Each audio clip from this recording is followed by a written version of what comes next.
colossal brown bear guided her fragile cub toward the river's edge. The water shimmered deceitfully, a serpentine beast waiting to snatch the innocent from the banks. Suddenly, the current surged like a striking cobra, ripping the cub from the shallows instantly. The mother plunged in, her heart pounding like a war drum against the deafening roar of the rapids, clawing frantically at the white water. Downstream, the tiny cub snagged on a jagged rock formation. Trembling violently, he was stationary for a second, caught in a precarious, swirling eddy of cold death. On the bank, the massive predator froze. She let out a soundless scream, a guttural vibration that shook her entire frame. Her eyes, usually fierce with dominance, now held the terrifying, hollow gaze of a mother watching her own heart drown. A raw portrait of despair. The river's velocity was mathematically unbeatable. Re-entering that churn meant certain death. Her roaring wasn't aggression, but a shattering confession of total powerlessness. Have you ever stood paralyzed while someone you love faced danger alone? If this mother's raw pain touches your soul, please hit the like button now. But nature's script was about to be rewritten. Overriding her survival instincts, she made a decision that would defy biology and shatter every expectation you have of wild predators. She paced the shoreline, muscles coiling and releasing in frustration. She looked at the water, then at the forest. Then she saw him, a lone figure on a raft drifting closer. Usually he was a threat to be mauled, but in this twist of fate, could the enemy become the savior? She locked eyes with the human, not with malice, but with a pleading intensity that bridged the gap between man and beast. Would she really trust him? This wasn't just blind instinct. It was a higher form of love, completely dismantling the harsh laws of the wild. Surrendering her dominance, she ran parallel to the rafter, barking sharply to guide his attention. She wasn't chasing prey, she was recruiting an ally. It was a desperate, calculated gamble, trading her fierce pride for a slim, fragile chance at her cub's survival. The ancient rules of the forest were suddenly suspended. Mark, a veteran rafter who knew these waters like the back of his hand, froze, seeing a 700-pound grizzly charging the bank as a primal nightmare. His grip tightened on the paddle, adrenaline spiking, as he prepared to defend his life against what looked like a lethal attack. The air crackled with the tension of a misunderstood collision between species. But she didn't lunge. She stopped, lowered her massive head, and let out a high-pitched whimper, a sound that didn't belong to a monster. Mark saw her eyes dart toward the rocks downstream. In that split second, fear evaporated, replaced by a profound realization. He wasn't facing a killer, he was witnessing a mother's terror. The threat transformed into a plea. It was a chemical reaction of maternal instinct overriding millions of years of evolution. She chuffed, signaling him to follow the current. Think about the absolute courage it takes to trust your historic enemy with your most precious treasure. She was betting everything on his humanity. If you believe in the power of connection over conflict, share this video to spread the message. Sometimes enemies are just allies we haven't understood yet. Now Mark had to make a choice that would define him. Mark didn't hesitate.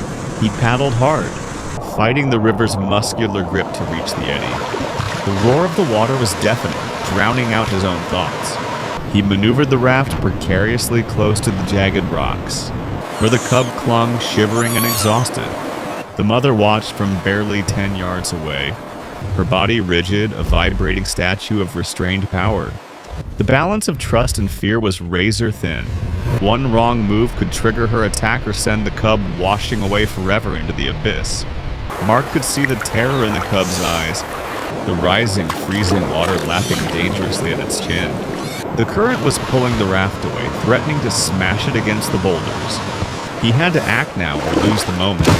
Securing his line, he leaned out over the churning white foam. The cold spray hit his face like needles. He wasn't just fighting the hydrodynamics. He was fighting the biological imperative to flee a predator's den. With a deep breath, he extended his paddle, offering the handle as a lifeline. "Grab it, little one," he whispered, his voice lost in the torrent. The cub hesitated, looking back at its mother. She gave a soft, distinct grunt. Permission granted. Mark lunged forward, abandoning his own stability. For a creature that could grow up to hunt him, it was a total leap of faith into the chaos. The river fought back instantly. The raft pitched violently, nearly throwing Mark into the freezing depths. The cold water bit at his hands, numbing his fingers. On the bank, the mother bear paralleled their struggle, pacing frantically, her growls acting as a chaotic background score to the scene. She tore at the earth, mirroring the turbulence in the water. Mark extended the paddle again, straining his muscles to the limit. He slipped, heart stopping for a beat before regaining balance. It felt impossible. Then survival instinct kicked in for the cub. As the raft surged closer one last time, the small bear released its grip on the rock. In a moment that felt like slow motion, fuzzy claws reached out. Not to attack, but to hold. The cub grabbed the paddle shaft. The connection was made. A fragile link between man and beast amidst the fury of nature. Mark pulled with everything he had. It was a slow, agonizing drag against the dead weight of the wet fur, and the relentless drag of the current. Did you know a bear cub's fur can double its weight when wet? It was like hauling a lead anchor through molasses. Do you think he would have the strength to hold on? He finally hoisted the shivering bundle onto the rubber floor. The cub coughed, expelling water, its small chest heaving violently. Mark quickly checked for injuries, rubbing the cub's back to generate vital heat. The cub looked up, not with fear, but with pure exhaustion. Mark steered the raft to the calm shallows near the bank. As the rubber touched the sand, the cub scrambled off. The reunion was immediate and explosive. The mother didn't charge Mark. She rushed to her baby, sniffing it frantically from head to toe, licking the cold water from its fur. It was a raw, unadulterated display of relief. Then the miracle happened. She paused and looked back at Mark one last time. No roar, no threat, just a long, lingering stare of acknowledgement. In that silent exchange, Mark felt a gratitude deeper than any human language could express. He sat back on his raft, adrenaline fading into profound awe. He realized he hadn't just saved an animal. He had witnessed the universal language of maternal love in its purest form. "Go on," Farewell, he whispered, watching them disappear into the trees. The river was still loud, but the world felt quieter, warmer. In the wild, survival is usually about dominance and strength. But today it was about empathy.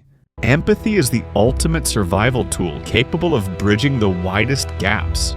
This story proves that connection can conquer even the most primal fears and instincts. We are not as different as we think. If this rescue moved you, please like this video. And check out our playlist for more incredible stories of nature's wonders. Kindness is the only language that transcends species.